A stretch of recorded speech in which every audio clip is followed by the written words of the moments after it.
pamilya ang nawalan ng bahay sa sunog na sumiklab sa Antipolo, Rizal. Damay din ang isang paaralan. Sa frontline ng balitang yan, Simon Gualvez. Hanggang tingin na lang ang mga residenteng yan habang nilalamon ng apoy ang kanilang mga bahay sa Antipolo, Rizal. Sa isa pang cellphone video, kita ang tindi ng lagablab. Makapal din ang usok. Pasado alas 9 kagabi nang magkasunog.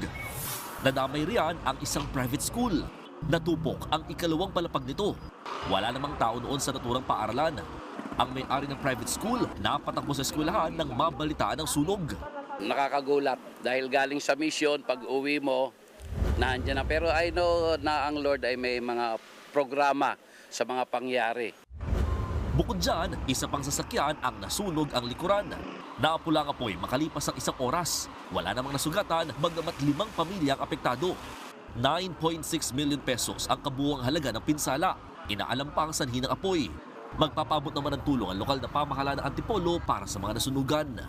Nagbabalita mula sa frontline, Mon Gualvez, News 5. Mga kapatid, Cheryl Cosim po, huwag maging huli at maging una sa lahat sa balitaan.